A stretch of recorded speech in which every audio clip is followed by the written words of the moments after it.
All right, so you're welcome to lecture 5 of the intermediate class for the How to Think Coach certification. I am going to share my screen now. And I'm supposed to go to Zoom and then click on share instead of going right. Here we go.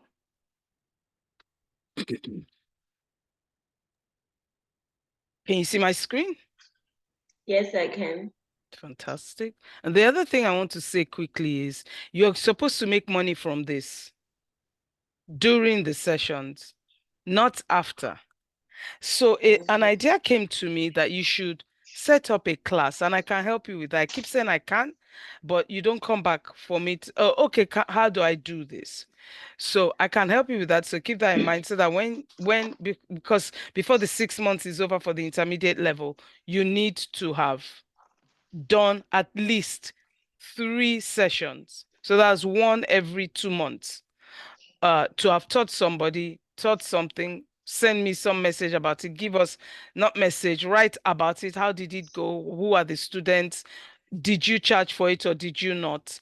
So this is what I suggest you do. Create what you're going to teach over three classes if you want, or yeah, and say, oh, we're going to do something every month, once a month. And maybe it's for 30 minutes, 20 minutes, you're teaching, and the rest of the hour, 40 minutes, they're asking questions. Because as you can understand, they're going to have lots of questions. Yeah. Yes, so and you do that, and it's just a class. You can charge minimally, you can charge a lot. You might say, I'm still certifying and in process of certification, so I'm not going to charge the usual price, but this is how much it is. It's important you charge because it's good for business, learning, and all that. Um, Plus, they will value it. What they pay for, they value. Mm. Yeah. Yes. Yes. Yes. But I think for many people, the first is taking the first step. And Yeah. it would be good for you to go on Canva, use the free account and create the simplest ever flyer. Simple. It doesn't have to have all this and all this and all this that you see around you. No Mm. baby starts walking about like an adult. None. So Yes. you can't, you don't, oh, I'm going to start doing this. Is by practice. When you've done this over and over and over again with anything in life, that's when you begin to grow in it and you get understanding and you know this and you know that. So make it simple. The simpler, the better. Because people understand they don't have to read so much and this and this. The day, the time, and the venue. Is it going to be virtual? Is it going to be face to face? Where are we going to do it? That's all. What you're going to talk about, that is all. And who should attend and how much. Put your face, a picture of you. It doesn't have to be pretty. I didn't get here yesterday. I didn't start yesterday and get to this level. And even at this level, I'm still not the best. You see, there are people who are powerful at this all this stuff. So be pre prepare, get something ready. It might be just one sentence from The Stranger's Secret or one sentence that you can break down. You might say, oh, I will do a PowerPoint because I don't want to give them paperwork to look at. You don't want to spend that time or whatever. So do it simply. Virtual is easier, I think. But if you want to give them sheets of paper they need to go away with, and you want to do face to face, then one sheet with one sentence. You don't have to make a big thing and, oh, I have to add this, I have to. You don't have to. This PowerPoint, for example, I used to take time on PowerPoint. It could be 1 hour, 2 hours, 5 hours. So I started disliking it, like, oh, then God said, it's the way you're thinking. Why should it take 5 hours? This one took me 20 minutes because there are some things, number one, I'm not going to change. And number two, is limited what I'm going to teach in one class. So do you have any questions about that? No, I think it's clear. All right. So as Yes. usual, I hope you have the books, you have Yes. access to them, and Yes. even on YouTube. This Yes. is what we are going to do. As you know, the Bible is one of our books, and you write 250, 500 words after every session. Okay. Today, the following books will be used. Just one book is the Bible. Okay. So we're looking at the law of creation. That was an expression that came to me this morning while I was creating this um this um PowerPoint. It's a law. The way God created the world is a law. In the beginning, God created the heaven and the earth. Genesis 1, 1 to 4. And the earth was without form and void, and darkness was upon the face of the deep. And the Spirit of God moved upon the face of the waters. And God said, let there be light. And there was light.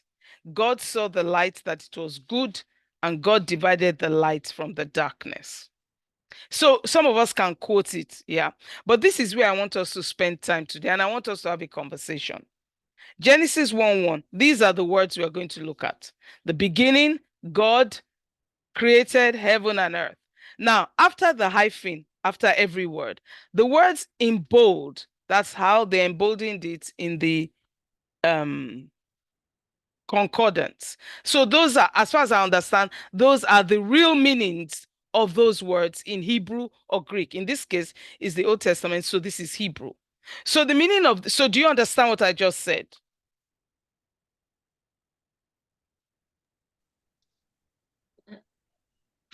You mean on which one? Do you understand what I just explained to you? You mean what you were saying about the meanings of the words? Yeah, and why some are bold, some are this. Did you understand that? Did you hear what I said? No, I think let's go over it again. So, Genesis was, the Old Testament was written in Hebrew. The Yes. words we are going to look at in Genesis chapter 1, verse 1 are the first words before the hyphen. All the words after the hyphen, according to Strong's Concordance, are the ones written after the hyphen.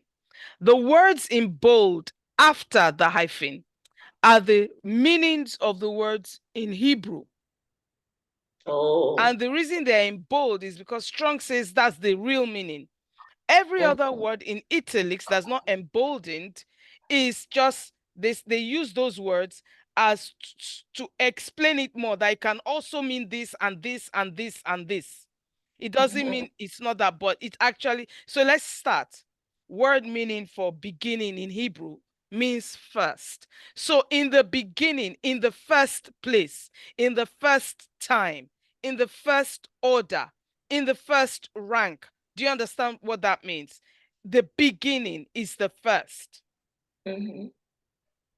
So Yes. it's somewhere, if some things are in place, what's the thing that's in place first? What's the first time you can do this? It's important you know these things because the Bible was not written in English. And English is a combination of different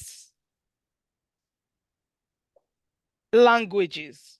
And there was one word, I don't remember what it is, in while I was looking this up, but it actually says that that word does not exist in English. So there are some words English could not create, like they don't get it. So in the beginning, God created the heaven and earth, like in the beginning, God created. You can see beginning right here in the beginning. So don't I have a pointer? Remote control. I don't know what that is, but this is the beginning. Yeah. That's the Yes. word we're looking at. So in the beginning, so you need to say the whole sentence to get the understanding. In the beginning, in the first, like right at the beginning. So when something is first, nothing is ahead of it. Does that make sense to you? Yes. So it's important. That's what thinking does. Thinking broadens your mind. It helps you to go deep. You don't just stay at the surface of the water.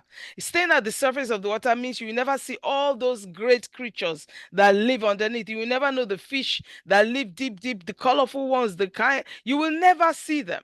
In fact, if you stay on the surface, you will never see any fish. and there might be fish there for you to catch, to eat. But because you're just staying on, and so because many of us are surface thinkers, we don't know the depth of the beauty and the means that surround us. So we need to keep thinking. We are thinking beings.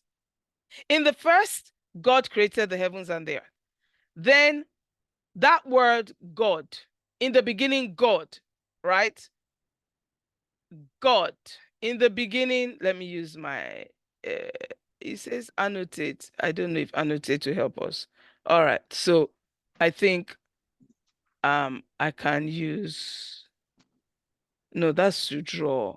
I was thinking of changing the color. Yeah, color. So I can use this. So we are looking at this now. So God. So I should underline it. I should not take it off. So let's erase what I've just done. Do you understand? We're looking at God here. Yeah? This word God. Yes, Yeah, well, okay. So I think I need to go back here and then it will change. All right, it's not changing. Oh, it's changed now. So in the beginning, God. That word means gods. Yeah? Gods. Elohims. Elohim. El means strong, mighty, almighty. And what we've been taught about God is God's names are Elohim. But if you look at Psalm 82, verse 6, 1, 2, 3, 4.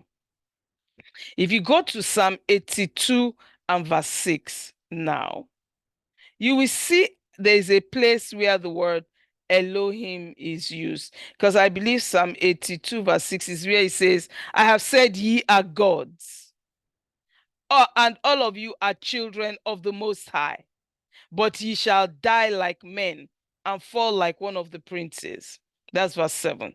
I have said ye are gods. That word gods there is also Elohim. Who was he talking to? Who was he talking to?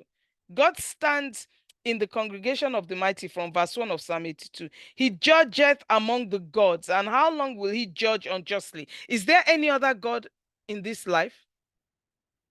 So who are gods? Let's have a conversation. Who are gods? Since there is no other God beside him. I think it means human being. Yes, yes. He judgeth among the gods. How long will ye judge unjustly and accept the persons of the wicked? Who does that? Only humans. They will accept wicked people. They accept bribes. They will accept all kinds of things. Defend Yeah. the poor and fatherless. He's talking to us. Do Mm. justice to the afflicted and needy. Deliver the poor and needy. That's us. Rid them out of the hand of the wicked. They know not, neither will they understand. They walk on in darkness. These people that he's talking to, they don't know. They keep walking in darkness. All the foundations of the earth are out of course. Oh, that is powerful.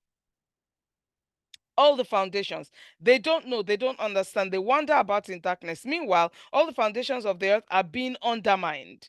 The yeah. Ignorant judges, head in the sand judges. They haven't a clue to what's going on. That's the message. And now everything's falling apart. The world's coming unglued because there is a way things work in the earth according to laws. So when you see chaos and you see a mess, it's not because the devil came, it's because the men God has put here are not living according to the laws, righteous laws of God. All the laws of God are righteous, and laws keep as they are, they don't change. So gravity is a law, isn't it? It is a law. Okay, so Mm. if your son does not know about gravity and he throws something up in the air, an apple, and he says it's not coming down, it's going to stay up in the air, and it drops on his head, did gravity work or not? It worked.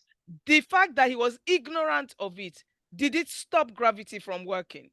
No. Exactly. So when people say wicked people, people do wicked things, you know, they do this, they that, oh, when will it stop? They are following law. The Bible says the truth will prevail. That's a law. Righteousness prevails. That's a law. Right thinking, right doing. So when you do the opposite, it comes on the person. Is people call it karma. It's the law of sowing and reaping. If you sow certain words, you will reap it. You can't change it. You can't change the law of gravity. Laws are as they are. They're also called principles. In the Bible, they're called commandments and precepts. They're called statutes. They are there forever. So when governments make laws, you can't just come in and say, I'm not doing it. If you drive on the wrong side of the road, the law of the land requires that the police pull you over, take you in, charge you, fine you, whatever it is. That is the law. Everybody can't just be say, I'll do what I like, and then nothing will happen. No, something will happen. It might take a while for it to happen, but it's like an iroko tree or an oak tree. It takes a while before it grows out of the ground. It takes 5 years. But when it shoots up, it will shoot up. In fact, you can be sure. Everything works by law. You are abusing somebody, is coming back to you. You repent, that will come back to you. You are sowing a thought seed that you will be mighty upon this earth. That is, it will come to you. Everything is a seed and it will grow, but the greatest seed are the seeds of thought, because uh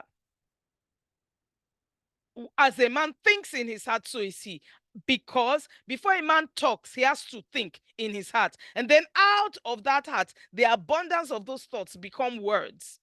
And the man, and they can hear them, they can see the seed, sorry, the growth of what it is. Somebody said something the other day, if you want something to grow, how did he put it?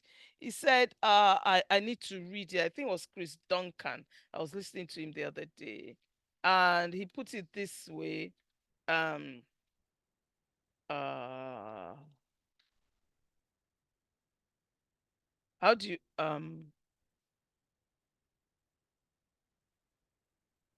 hmm, I thought I wrote it better. Oh, maybe it's in this. Yeah, it's in my other notebook. It's not in this.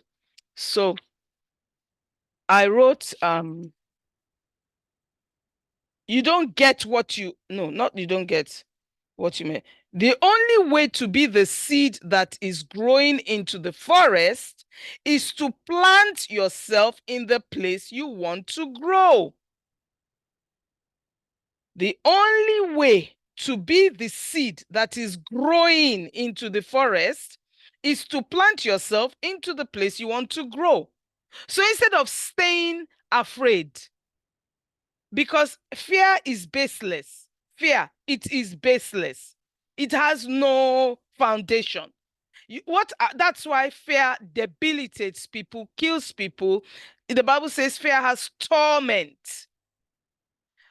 It has that effect on people, because there is absolutely nothing to fear. Why? Because he has given you all things that pertain to life and godliness. Because he has said, you are more than a conqueror. So what can upset? So what you are afraid of really does not exist.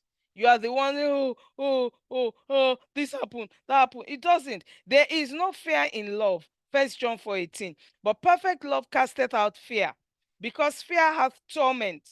What does torment mean? In the Greek, it means punishment. It means penal infliction. You are being somebody is inflicting pain on you. Whoa. So that's what fear does. So why? Because you can't tell me if you're afraid of something, you don't feel any pain. You do. What's the meaning of penal? It means relating to use for or prescribing the punishment of offenders under the legal system. You are not doing anything wrong, but you are afraid.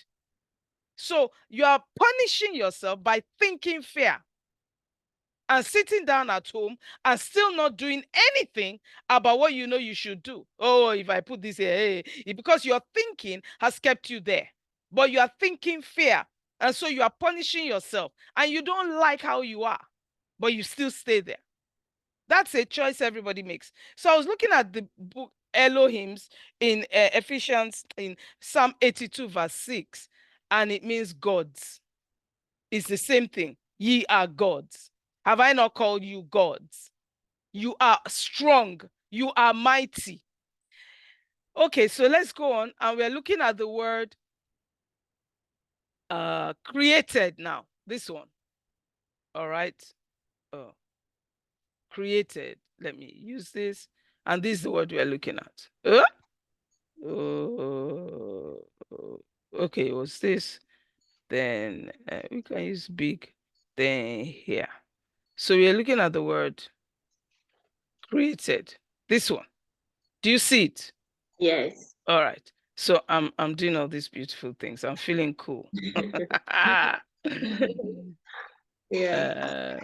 So let's go back so that I can. Created means demonstrative sense of entity.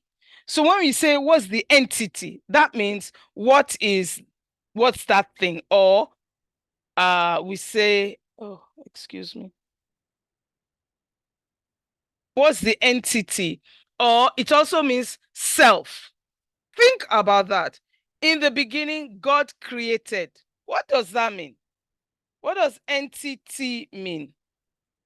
It means a thing with distinct and independent existence. In the beginning, God created.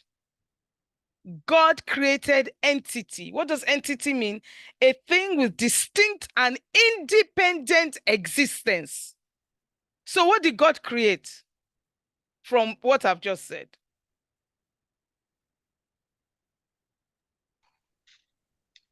Heaven. Entity means a thing with distinct and independent existence. So in the beginning, God created a thing with independent existence, distinct existence. What does that mean to you?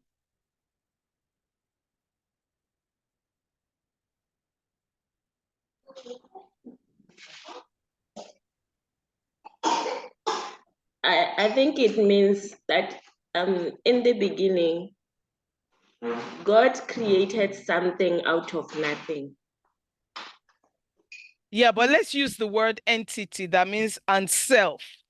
That means distinct and independent existence. What did God create that's distinct? No, what is distinct with independent existence? What at this stage of creation? Earth was not here yet. God created heaven and earth. So, what did God create? A sense of entity. Entity means a thing with distinct and independent existence. What exists? At this point, in the beginning, God created. Stop there. What already existed? What existed distinctly and independently? What existed? In the beginning, God created. Between that sentence, so let's go back up. In the beginning, God created. Between that sentence. So tell me, in the beginning, what already exists in what was already in existence that was distinct and independent in these 5 words? Is looking at you. In those 5 words, the answer is in those 5 God. words. Exactly. What were you thinking otherwise?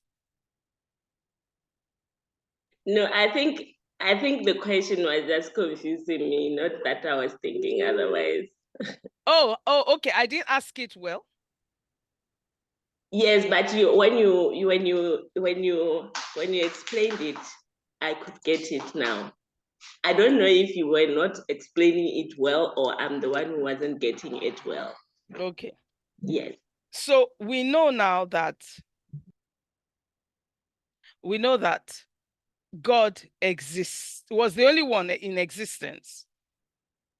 So created means demonstrative sense. There was a sense of entity, a sense of distinct and independent existence. When something exists, that thing is here, is here.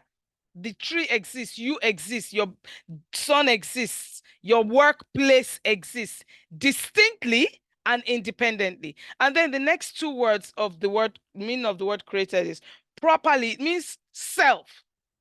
So in the beginning, God created self. In the beginning, entity and self. So you can't read the Bible the way it's written, word for word. When you understand it, you will see the Bible is written inside the Bible. I don't know how to explain that. You have to sit down quietly and bring things out. I don't know what this is. Spotlight. Okay. Oh, maybe that might help. Uh okay, maybe. Yeah, I think that's better. Um yeah, maybe that's better using the spotlight. So you've got to see then that in the beginning, God's there was a sense of entity and self. God created heaven, means to be lofty, to be high, the sky, aloft, and earth, to be firm. All right, it seems that I cannot use that without using this. Okay. All right. Okay. So this in the beginning, God created the heaven, means to be lofty, to be high up. And that's why people say, oh, God is in heaven. And we point up, and the earth. So what does this mean? In the beginning, God created the heaven and the earth. What does that mean with the meanings that we have now? I mean, look at it closely. Don't look at it and determine what you think it means. How would you say that sentence with this understanding that you have? Take your time. Don't take too long. Take about 2 or 3 minutes. And then say the different, because you will tease it out. You won't get it at first. The first thing you say. The more you spend time with this, the more you will get things instantly.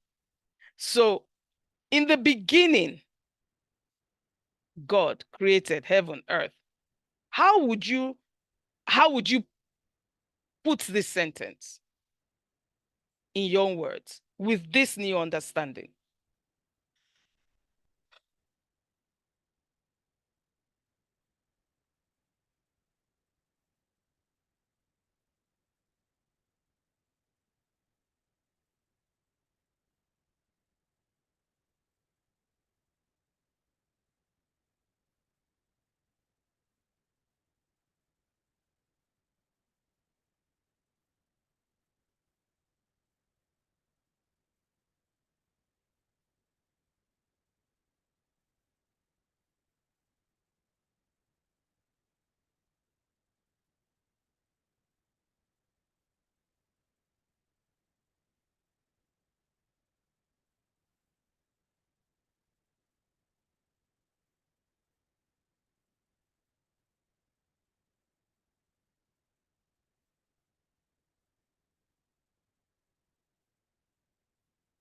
So if you're listening to this replay, if you're a new student, you also take time to listen, to think, how would you reword to your understanding the first line of Genesis chapter 1, verse 1,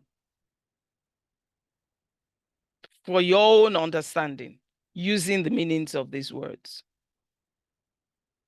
Even if you feel a bit confused, just say it. Let's dabble into this. Don't let's keep quiet and say, oh, I don't know what to say. I don't know. No, no. That's not acceptable. As long as you can think, you can speak. I like that sentence.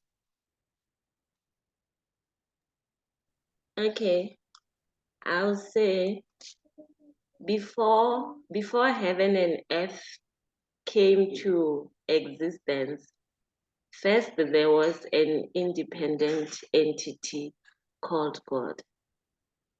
Wow. Wow. Okay. So, is there any other way you want to put it? Okay, let me think again.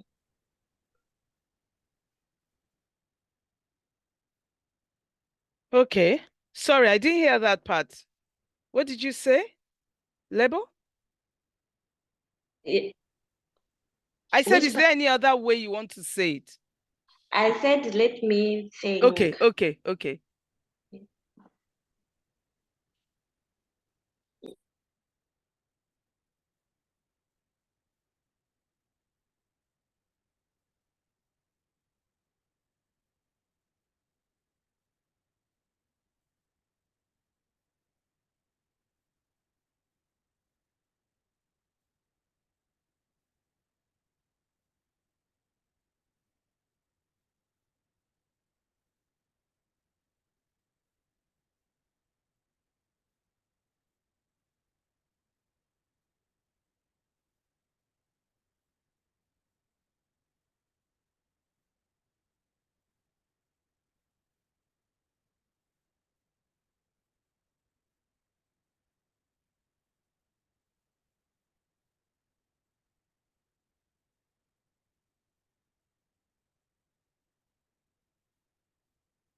Hold on a second.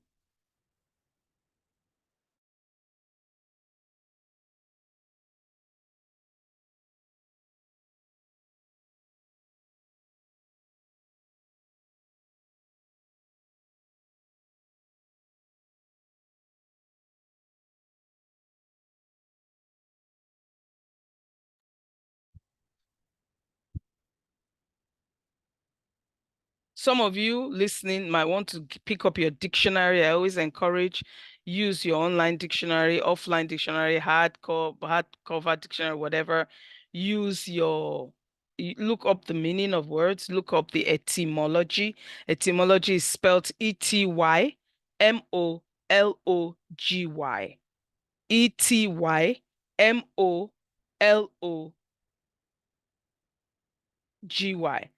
And there's one I always go to, is called etymonline.com.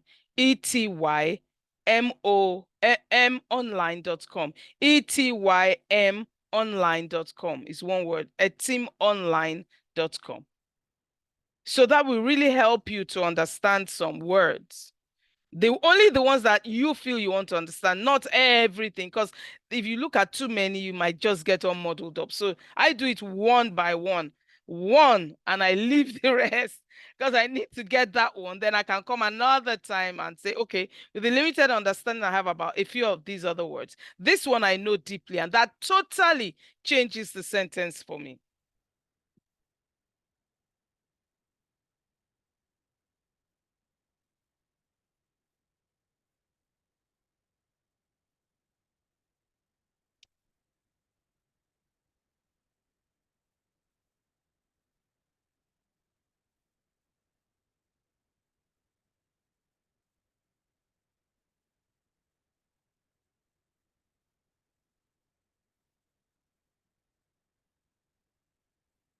Are you there? Label? Yes, Okay. yes, I'm still here. Okay, so let's go ahead because this is taking you a while. But the first thing you said, did you write it down? I'm stuck. What I said first. Yes, I wrote it down. Fantastic. Mm. All right. So the first thing you wrote is as before anything else, there's always been God. This is the way I see it. I once read somewhere that the whole of creation, the earth that we can see and that we know of. Please hold on. Okay. Oh, okay. Don't worry. Because I'm in my daughter's house and the grands are here. So there is some knocking going on, and I'm thinking who's there. So Can I, because when you are saying this, what you were saying, I just thought of maybe let me share with you what I had okay, yeah, go ahead. written. I mean, just now, the second one that I had written. Okay, I said, yeah. God, God who came Hmm. from nothing visible, made the first thing that we can now see, which is the earth.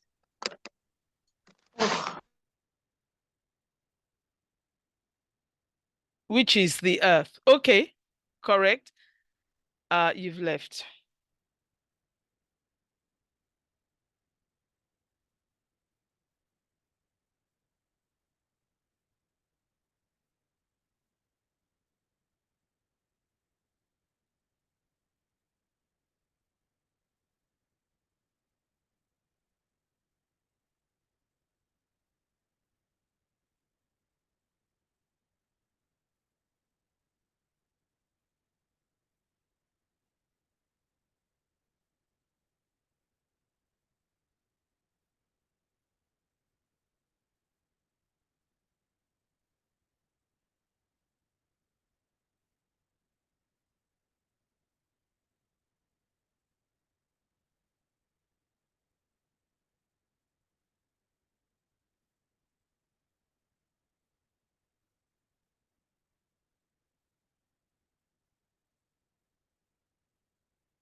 Okay,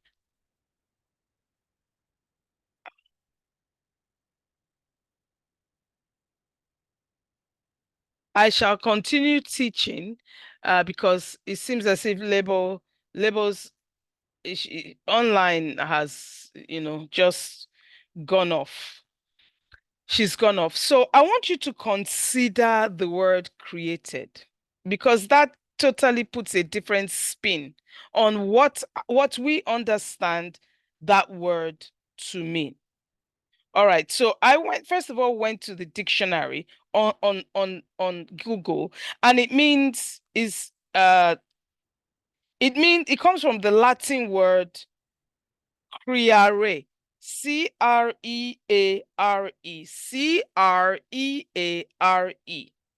Creare is the Latin word. That's the origin of the word create. Then that Latin word became creat with a hyphen, and it means produced. Creare became create, which means produced. To create means to produce. Then it became the word create, create, that we all know, which means form out of nothing. And which is what Label said, form out of nothing. So it says that was the late Middle English in the sense form out of nothing, used of a divine or supernatural being, produced from the verb creare, creare. Then I went into the Etim Online Dictionary, and it means create, the verb, to bring into being, used from the early 15th century, from Latin creatus, creatus. You see all the different Latin words. That's why it's important you learn these things. The past participle of creare, which was the first word, creare, it means to make, to bring forth, to produce, to procreate, to beget, to cause. It means it's related to Ceres and to Cresir. I'm probably pronouncing them wrong. To arise, to be born, to increase, to grow. It means to grow from the PIE root. Divine writes that the original meaning of creare was to make grow, which can still be found in old texts. It means to make grow. So, what we are saying here is to create means to produce, to bring forth, to procreate, to beget, to cause. To create means to cause something to happen. Now, in the beginning, God Elohim's created. Created means a demonstrative sense of entity and properly self. So if that word created means self, if it means a distinct and independent existence, what is distinct and independent? Right now, in those first 5 words, in the beginning, God created, was God. That was who at that time was created, distinct and independent. He needed no one else to exist. That's why we say, God, you exist all by yourself. He didn't need this and that. He didn't need an egg and a sperm. He exists all by himself. This is giving me some new vibes, right? Some deep understanding. So, how did heaven and earth come to be? If the only person that was in existence is self, is God himself, is the entity called God. Because we know who created Elohim's God. So, and we know it was in the beginning first, which means first. So, what is heaven and earth made out of? Since the only person that created who exists. So we can't actually use the word create there. It won't be the right word in English. What we should be saying is, in the beginning, God demonstrated himself in heaven and earth. Does that make sense to you? Yes, it makes sense. Because I once heard it. Sorry, go ahead. No, it's fine. Because I once heard a man say, the trees, the air, the breath, the sky, and that is all God. I said, huh? How can that be God?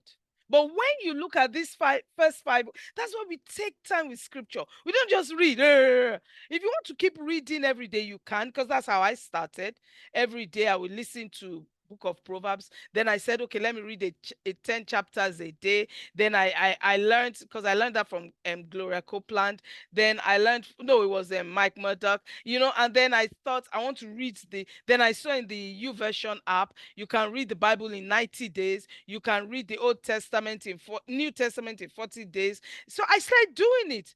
And this thing grew on me, grew. Because the more you do a thing, the more you know it. So this meditating thing, this thinking thing, if you just do it once in a blue moon, it's not going to grow on you. I didn't get here by just, doing it once in a while. And no, everything grows on you that you do over and over and over again. Because we have a part that God has put in our bodies that save what you do the first time. It saves it again, and it recognizes a pattern, and it just keeps doing it. When you get there, if you haven't ridden a bicycle in 15 years, sit on it, because you know how to ride it. You've been riding it over and over and over again for the first few years in your life. Sit on it at the age of 40 and you'll be able to ride it. You don't have to be taught. So we really cannot use the word create here, can we? Not in the way we use it in English, because the heaven and the earth are, are a sense of himself, of the only distinct and independent personality that existed at that time. So heaven is God, earth is God. So if you break a law, that means heaven and earth came out of God. Because we're looking at the etymology of the word create here, and it means to procreate. It means to bring forth. God brought forth out of himself heaven and earth. Now, what you want to think about is, since we know that we were created in God's image and likeness, everything that you say, do, comes out of you. Is that correct? Yes or no? Even if you don't know you are related to God, does it come from outside of you, or from within you? Your words, your thoughts, your doings, where do they come from? Outside of you or from within you? They come from within me. Yes. I was speaking to a fellow coach yesterday. We are both trauma-informed care specialists. We are collaborating, so we start creating what we are going to do. And she said, and we were both taught by the same trauma organization. And she reminded me of something, that trauma is held. I wrote it down. She said trauma, it shows up in your body, your physical body. Yeah.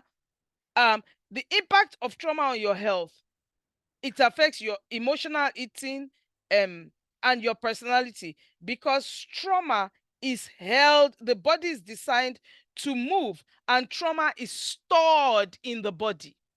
So you see somebody eating too much, they are not listening to you, a trauma, something has traumatized them. They might not even be aware of what has traumatized them, but it's within them. So when they talk, they are rude. They talk, they are rash. That's why upbringing is powerful. I was at an event earlier this morning. It's called Career Coffee, 7 a.m. this morning. And somebody said there, was it trauma? Oh, there was something I was going to say about the Career Coffee in relation to what is inside of you. Everything comes from within you. So if we look at your bedroom, we say this is what within you looks like. The first time I read that if your bedroom is untidy or anywhere is untidy, your mind is untidy. I said no. I said, the idea that my mind was as untidy as my bedroom was, I said, no, no. When I looked at my bedroom and this was there, that was there, that was on the floor, everything scattered, my boxes, everything was everywhere. I said, hey, is this what my mind looks like? I didn't like what I saw, but I was too lazy to tidy it. So it was like that. Why? Because of the way I'm thinking, if I have to tidy, it's going to take too long. I have to bend down, I have to walk up, it's much, it's much. I don't want to do it. I don't want to be tired. I hate doing it. I don't like. I had to wake up. And I still wake up at different points. Like, no, this untidy, you can't do that. No, this can't be left like that. No, you have to change this. So everything comes from inside us. It's not outside, though. It's not outside. I'm telling you, it's not outside. It's inside us. So what we have today was made by God. So when people say it's actually God. So when people say, oh, and what does God mean? It means strong. It means mighty. It means almighty. So when people say, oh, if there's a God of love, why did they allow the what's that word? War. Why did God not stop my daughter from dying? Why didn't God stop my leg from breaking? It's not God. Everything he made was beautiful. Is beautiful. We are inside what he has made. He is a good God, he's a gracious God, he's a total God, he's an amazing God, he's a faithful God, because everything he has made that has come out of him, that's him, is also faithful and total and all that. But you come into a good place, you come into Labour's house, and you just want to use the toilet in the sink in the kitchen. You want to fold your clothes and throw them in the toilet and say you are storing them. You want to have a bath and you collect your toilet water and you're not using things the right way, isn't it, Label? It is. It Hey, is. and so that's what we do. We come into the world and we try and instead of knowing, no, that's not how Label does things. She has rules, she has laws, she has principles. We use the toilet, we close the door, we flush it, we spray it, we clean it, whatever. We come to the kitchen, we cook. We don't fold clothes there. When we want to have a bath, we use this bathroom or we use this hall or whatever it is. This is how we do it. We are not a mess. And so when you follow things, you will get the best out of Labour's house. But if you don't follow it, she will say, we don't do that. Oh, your clothes are smelling. This is, and then why is she talking so much? Why is she talking so much? Pardon? She's telling you to correct things. And after a while, she won't talk. She will just either tell you to leave or she will pack you out, because nobody wants chaos. And that was what the earth looked like. It was chaotic. And we come in here and we get married and we want to do marriage our way, the way we think it should go. And this how it is. And you see, in my marriage, I stayed there 16 and a half years because I believed nothing was unforgivable. All things started spoiling within a year. But I thought, no, I'm a Christian. You don't give up. You don't throw in the towel. You don't do that. You stay there because one day this man is going to turn around and say, Kemi was not there for me when the going was tough. Kemi bailed. She went away. She ran away. 16 and a half years. I think that's long. So, but when I got to the point where I said, I can't be fighting over, I can't be praying about my married mother and praying about my life, my salvation, the things I believe God has come to do. Hey, let me just end it. And then we'll go and fix up and come back together. And he was the one who said, I'm not coming back, not me. Because I still believed it was fixable. And it still was fixable then. And anybody's marriage is fixable. Anybody. Because, in life, you have to decide what you're going to compromise on or what you're going to keep quiet about.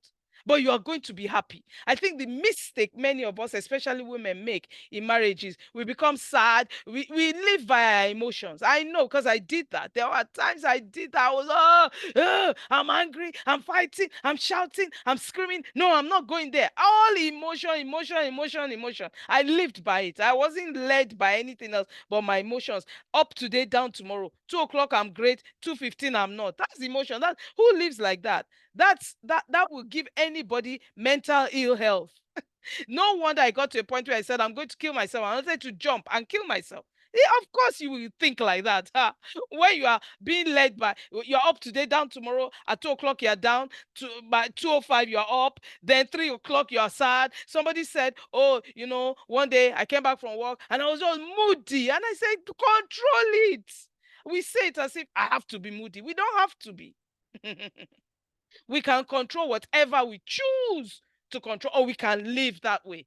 And when we say this, people get upset that no, it doesn't work like, oh, it's okay. Because I too used to get upset. One day, when you're ready to stop being ignorant and learn and really engage in things, not at the surface, but deep, your life will totally change. So let's move on to the next. So I hope that is very clear. Because since everything is God, the laws that we obey, gravity is God. The sun, the heat, water, name it, I is God. And what does that tell you? That tells you there is might. You are mighty. You and God are one. You are not separate. So that means you can control things as you please, not as somebody else pleases. So because this is all we are going to do and we are done. Let's look at the word meanings for verse 2. We are not going to look at 3 and 4, just verse 2. And it says, and it says, and the earth was without form and void, and darkness was upon the face of the deep. So we're looking at, I think we've looked at earth, so I don't think I did that again. Form, void, darkness, face of the deep. So and the spirit of God moved upon the face of the waters. So we're going to look, face appears twice. It means the same thing. I checked it. I think we've done God. I think there's spirit. If not, that's okay. I'll tell you what it means. So let's go ahead and go and look at those word meanings. The earth was without form. Yeah, it means waste. The earth was waste. It was desolate. It was a desert. It was worthless. It was vain. After God created it, this is what it looked like.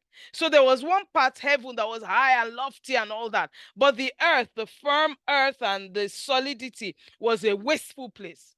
This was God, but he was still in creation mode. Do you understand what I'm saying? He had not finished. He was still in creation mode.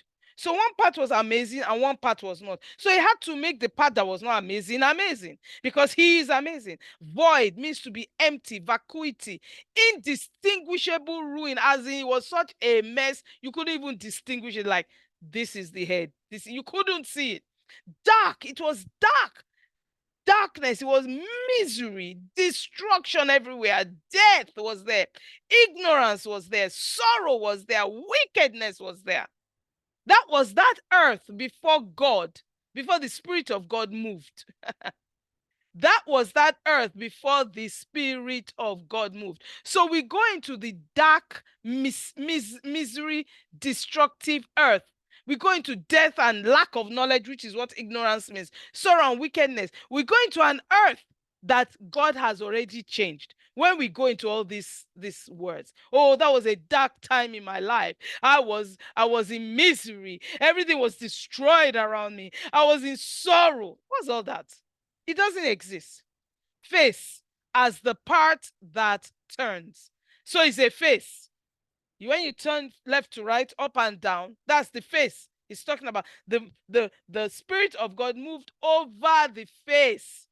So the earth was turning, was moving. Then over the face of the deep. Deep in this case means an abyss, a surging mass of water, especially the deep, the main sea or the water supply. Deep place, depth. It's deep. It's an abyss. It's just empty. It's a surging mass of water. Then moved. What does that mean? To brood. By implication, to be relaxed, to flutter, to move, to shake. So that word moved means to brood. Shall we look up the meaning of the word brood?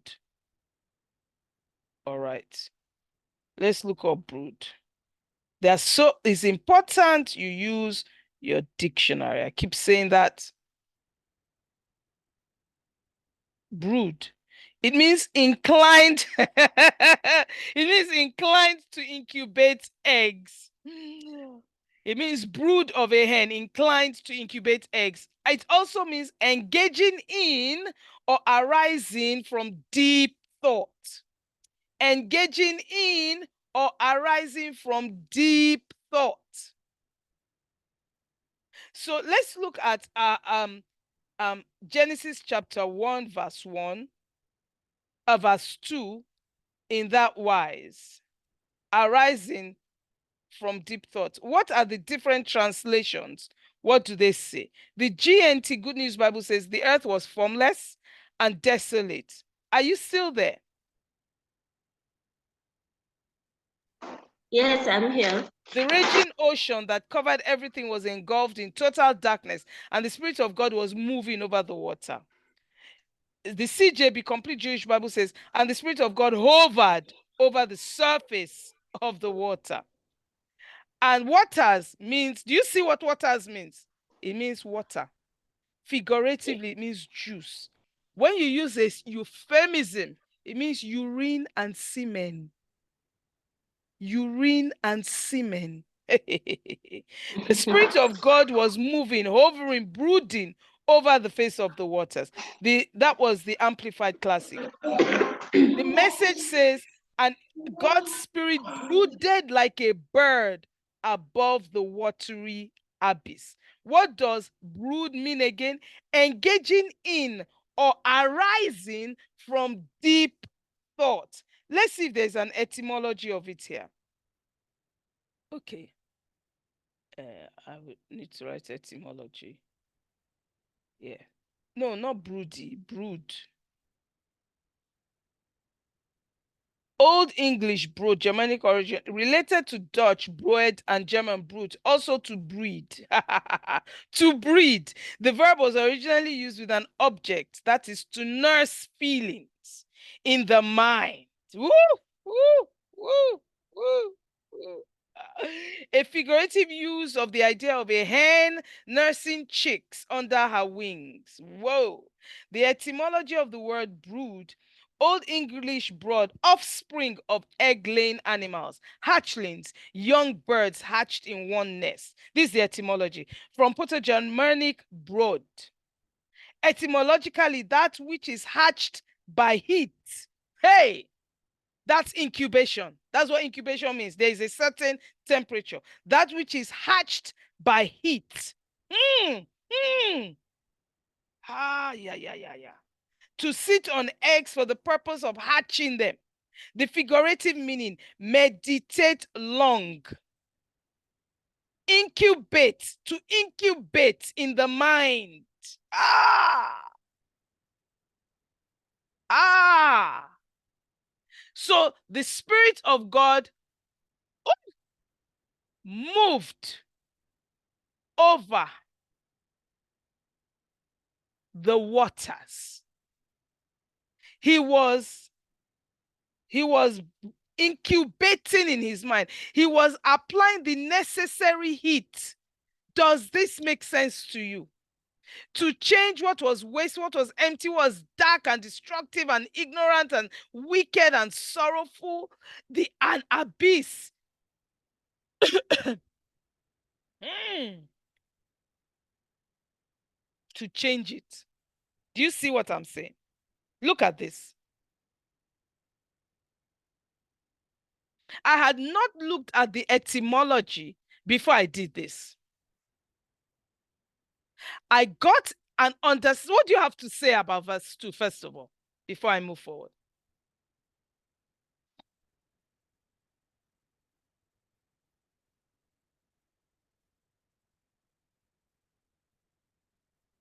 Lebo? Yes, Coach Kia. I asked a question. Yes, you did. So I think what I'm picking from this two now is that God was rearranging things. He was turning what was in a mess into something that is so amazing, that something that is orderly. Yeah.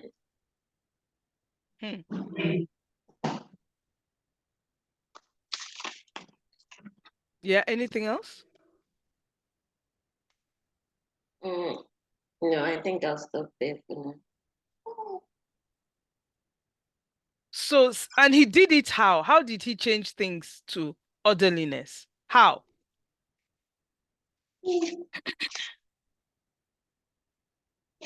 By his spirit. Yeah, but how did he do it? We've been talking about that word since. Because I'm not too sure if you are listening. We've been talking about that word since. I've been looking at the etymology, the Bible, the dictionary meaning, the Bible meanings. How did he do it? How did his spirit do it?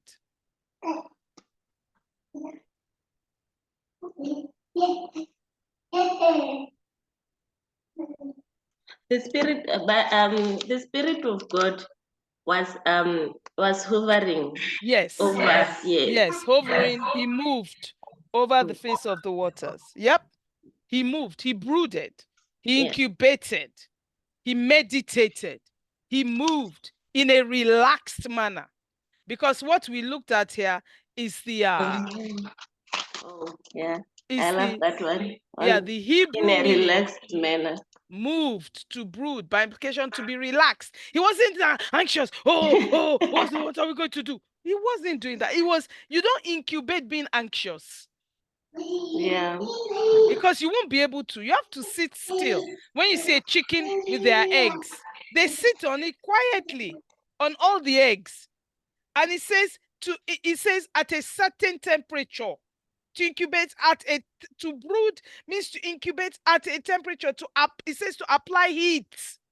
There is a required amount of heat that your mind will put on a situation to turn the liquidness of your situation to a whole organism called a chick that will now keep growing into a chicken. I want you to look at the liquid yolk and egg on the screen.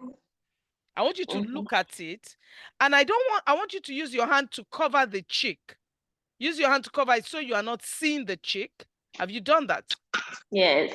Keep looking at the yolk and the white of the egg. Hello. Does Yes. it look like a chick?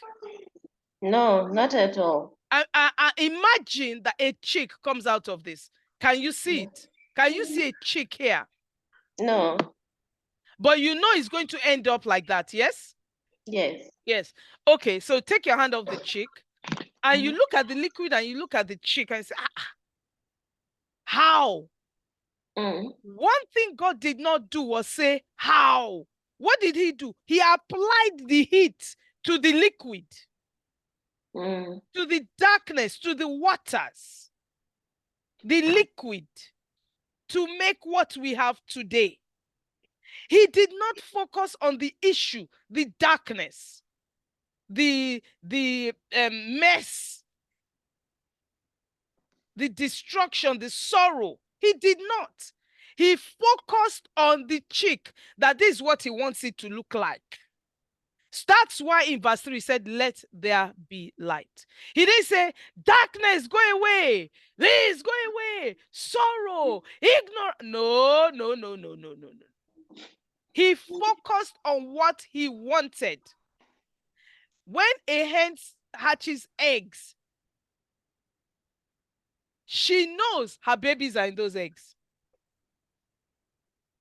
Do you understand what I'm saying? She knows her babies are in those eggs. So if you come near her eggs,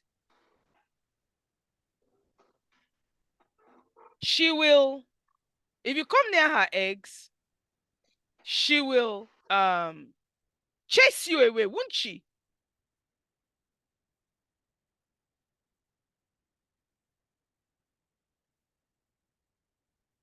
Level. Hello? Hello. Oh, I think I asked the no, question. I didn't get the question. I think I lost you there for a Okay, second. I said if you come near the chicken's eggs, will she not chase you away? Oh, she does. She will attack you. She will attack, exactly. Not even chase, attack. Because Yes. she knows her babies are in those eggs. Mm. She knows, let me say it again. She knows her babies that have not yet formed are in that egg. Yes. You need to see the liquid state and not live with it. She doesn't say, well, I have you noticed that some eggs, I don't know if you've ever noticed, but we rear chickens. Some eggs she will leave alone, one egg or two, and she will sit on the others. And we used to wonder why. Because she knew that that chick was dead. Oh. Yeah. Okay. Yeah. I've So she never will leave even it. thought of that. Oh, Of it that that way. because without the right temperature, without the right Mm-hmm. heat, that only the mother can give the egg, that child will not develop. Yeah. Just like you carry a baby. That's why when pregnant women fall, they become unwell, we start Mm-hmm. to treat them because they have to be a certain way for the baby to grow. So you want to start something. You believe this is what God has called you to.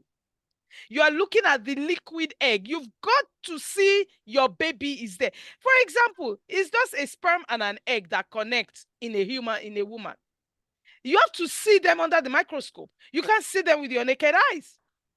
But you know from that tiny, tiny, tiny, tiny, tiny thing, a child is growing. So they say, don't jump, eat this, don't run around. But that child is not there. But the child is there. Does that make sense to you? It does. Does make sense. Now, if this is the way God did it, what stops you from doing it? Please tell me. But remember, it needs a certain temperature. When the chicken sits on the egg, on its eggs, there's a certain temperature, there's a certain length of time she does it for the chick to grow and hatch and come out. The fact that the chick comes out by itself shows you don't have to work and hustle and make it happen. It will happen. How did I get my aisle seat? Do you remember? Were you there? I don't know if you are at the last class where I said I traveled and I got an aisle seat on the aeroplane. Meaning, no, I don't have to go over anybody, ask anybody to get up, to get to the middle, to go to the toilet. Were you there? I think I missed some of it. Okay. Yes, but I joined in. Mm-hmm.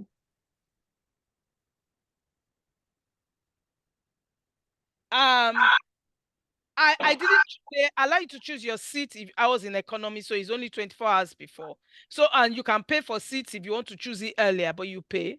And then there were some other seats that you can pay for even at that time. But I noticed they were not available. It was only middle seats. I don't ever sit in the center. I don't like it. Somebody will sit at the window, somebody will sit by the aisle, and somebody sit in the middle. But there are 3 rows of that, three seats all along the plane. So I said, I missed it. Oh, so I said, well, I'll ask the guy when I'm checking in to please give me an aisle seat if they're available. I forgot to ask. It was when he handed me my boarding pass. I said, oh, then I started to see myself sit at the. I said, I want an aisle seat. And I started seeing myself. I didn't speak to anybody about it. I kept seeing myself fly all the way in an aisle seat. I did. The person sitting in the aisle seat got there before me. The person sitting at the window, because I was in the middle, got there after me. And we're just chatting. I didn't know him. We are living in Nigeria, so we are Nigerians, and I was just chatting. We kept quiet for a while, and I mentioned, "Oh, look at, oh, Airpiece is moving now. Thank God. Look, their seats are not full, and oh, thank God, you know." And he said some bad things. I said, "Me, I don't listen to that." So I stopped talking. And after a while, maybe 10 minutes, he said, "I'm going to sit in the center because the center rows, nobody was in the 3 seats there." He went to sit down. Guess what? I moved to the aisle seat that he was sitting on before. So when you say, "Oh, how long does it take?" That kind of thinking, when will it grow? Well, I got mine in hours. Hours. It wasn't up to 24 hours. Hours. I want an aisle seat because they open your seat choosing ability 24 hours before the flight. So I didn't think of it up to 24 hours. The plane had not taken off when he moved to that seat. I flew all the way because that's what I saw. I saw the liquid situation that was a mess where I can't move out of there, and I saw myself sitting in the place I wanted to.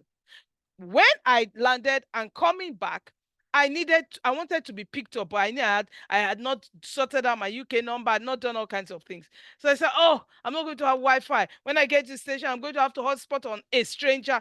Then I had spoken with my daughter. If they could pick me, they would have told me all, but I knew it was middle of the day. So I said, "Oh, okay, not a problem. Let me just I will hotspot on somebody." Then after a while, I said, "No," in my mind, "No, I'm not hotspotting." And I said, "So I will be picked up." I didn't say I will be picked up in my mind. I just saw. It's what you see. I saw myself being driven home from that station. I said, ah. I said, Hannah. I said, the only people that can do this for me are the kids, but they didn't say the car. So I left it. But I kept seeing myself being driven home. Every time a thought comes to me, "Oh, it's chaotic." No, I'm being driven home. I didn't know how. A stop before my last stop, because I had 16 stops. A stop before my last stop. My son sends me a message. "Mom, I'm picking you up." Why didn't he say that since I landed? "I'm picking you up. Come out of this exit." And that was the end. That was all. That was all. Is up to you. Now, that did not take me 5 hours, 6 hours, 10 hours. That was barely an hour. An hour of thinking I'm being picked up. I'm being picked up. Sorry, now I'm being picked up. I kept seeing myself go in a car from the station. But I didn't know how. Everything will work together for your good, not for your bad. But there are things you need to do. What if I stayed in the airport and I said, "I'll be picked up, I'll be picked up"? You have some things you need to do, and you will know what you need to do based on how you are thinking. Am I making sense? Absolutely. So we used this last week. The man who is successful in right thinking, right thinking. The man who sends out only goodwill to his fellow man and who is without fear cannot be touched or influenced by the negative thoughts of others. In fact, he could then receive only good thoughts as he himself sends forth only good thoughts. Let's say this together. Thy will be done this day. Let's say it together. Thy I will will be done done this day. this day. Today Today is a is a day of day of completion. completion. I give I God give God thanks thanks for for the the perfect perfect day. day. Miracle Miracle shall shall follow follow miracle, miracle, and and wonders shall wonders never never cease. cease.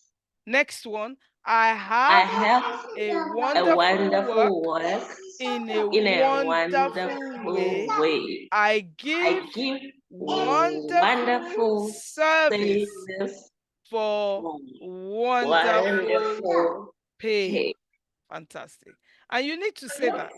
It is your divine right, Lebo. It is my divine right. It is the divine right of my grandchildren, my children, my children's children's children. It is divine right of all of humanity to have plenty, more than enough.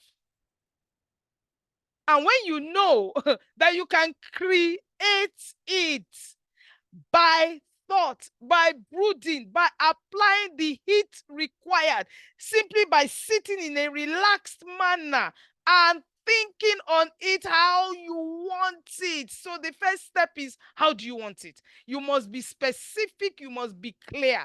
Not maybe I can't be red or blue, but no, be clear. When you go to the store, there's a red dress, there's a blue dress, you can only buy one, and you only need one. Which one are you going to buy? If you are not clear, you will never buy any. So you must be clear of your divine right to have plenty and how to have plenty. It is your right. It's your right.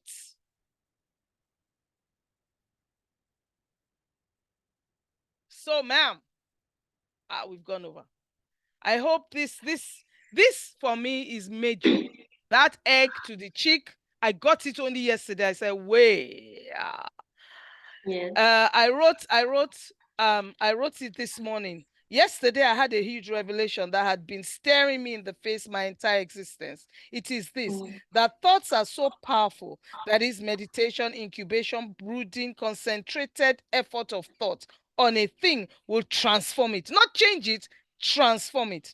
The revelation was liquid egg turns to a living organism from concentrated thought, incubation. Since the egg, the yolk and white of an egg, which is liquid, can turn into a living chick that grows into a chicken, then my concentrated thought on anything will turn it into that thing.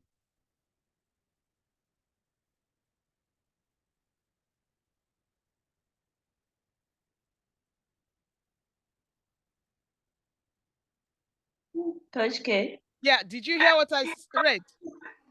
Yes, I heard what you read, but there was a second, there was a pause, so I don't know if you Oh, were done I reading. said, since the egg, did you hear this part? Since the egg, the yolk and white of an egg, which is liquid, can turn into a living chick that grows into a chicken, then my concentrated thought on anything will turn it into that thing.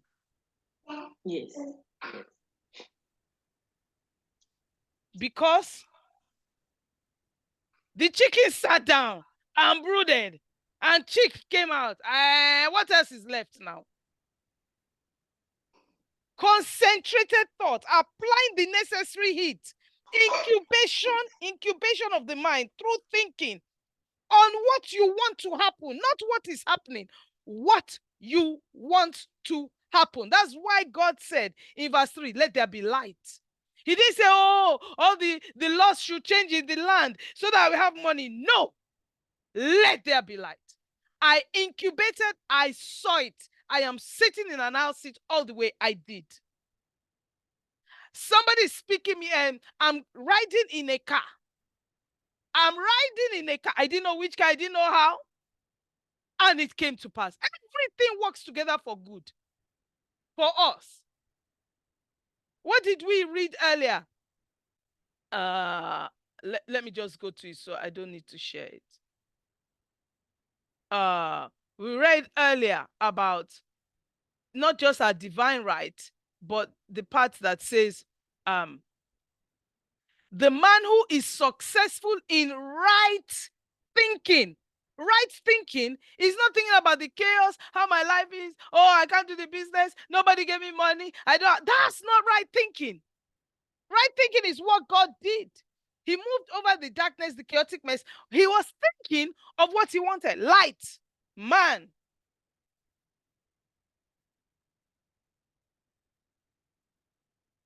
He was thinking right. So you need to think right. Does that make sense? Makes sense. Yes. All right. So that's all I want you to practice. And in terms of timing, like I said, you need to go and study. You need to do your classes. You need to see the class holding. You need to see the class holding. You need to see yourself teaching. You need to see the place full.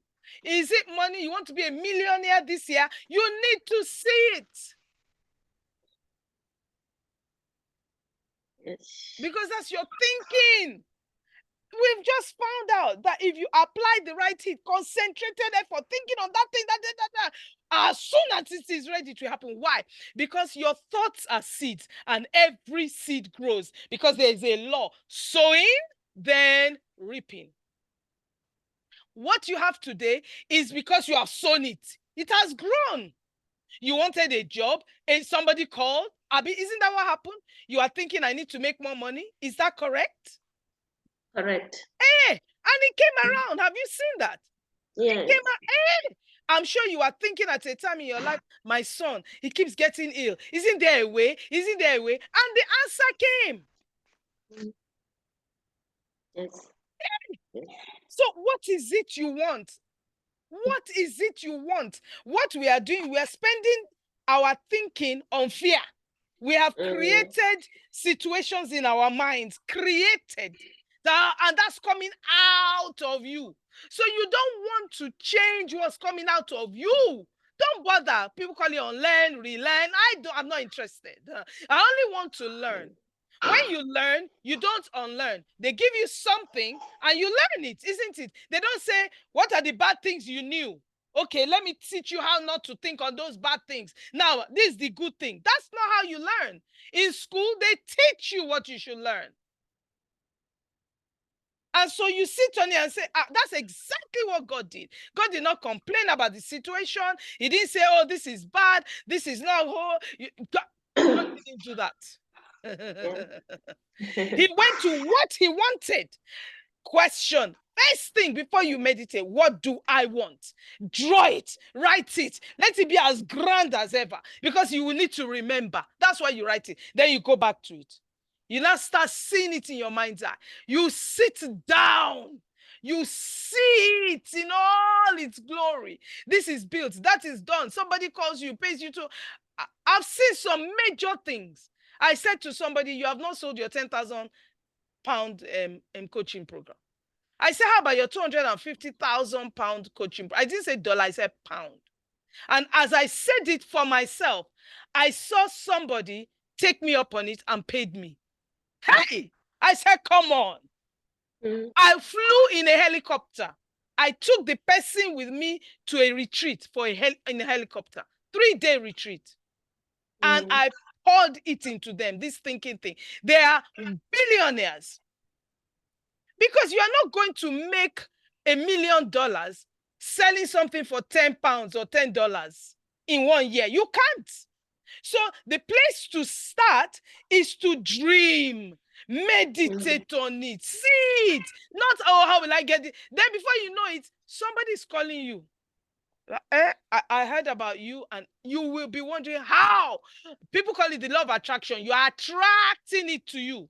But if you never have time to sit still and, like the chicken, sits on his eggs. After a while, she gets up, she goes to it. She comes back. She sits on her egg.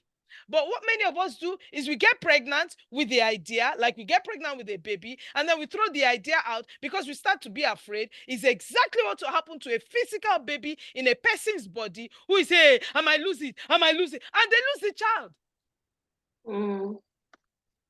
Because that's what they are thinking. It is a law, sowing and reaping. Sow a thought, you will reap the results, the harvest. And always remember that the seed is always smaller than the harvest. One corn seed, you are a farmer, you put it in the ground. A whole stalk grows with corn kernels on maybe 8 cobs of corn on one stalk from one seed. Hey, think about it. From one seed of corn, think about it. Think about it. All these leaves, these things, and then on one cob, 100, 200, 300 bits of corn from one seed. Hey, Sow your thoughts. Sow your thoughts. Sow your thoughts, because the harvest is nothing like the thought. You will be catapulted to greatness because it's your divine right to be great. It's not an argument. It's your divine right. Does that make sense? Makes sense. Yes. Okay. Do you have anything to say? Um, no, I think just to say thank you for this lesson, for taking me back to the beginning. And I know there's a question that you asked, or you asked why, what stops me from doing all these things the way God does them? And I'll just say, I've realized that it's just simply because of lack of knowledge. And it's good that I'm going through this because there are so many things that I realize that I've been taught wrong. And like you said, it's not up to me to go back and say, I want to unlearn what I've been taught, but just to learn and keep making those adjustments and practicing. And one of the things that stood out for me today was when you shared that the world, the earth is in chaos, not because of Satan or something, but simply because man ignores the laws of God. Come on.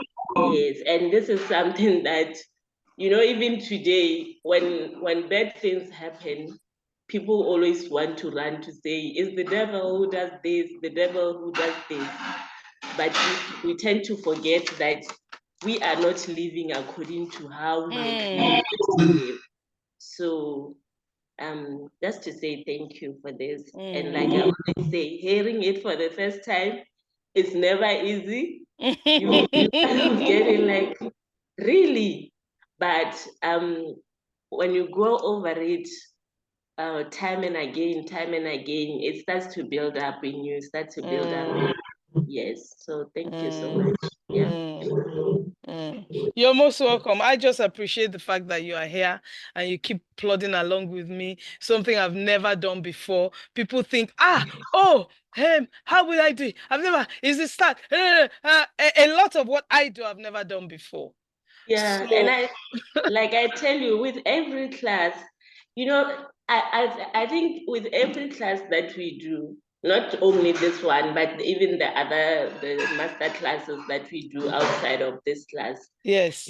my life is becoming clearer and clearer and clearer. There have been so many questions in my head for so many years. Like I would wonder, why is it that the world is like this and God is just there not doing anything?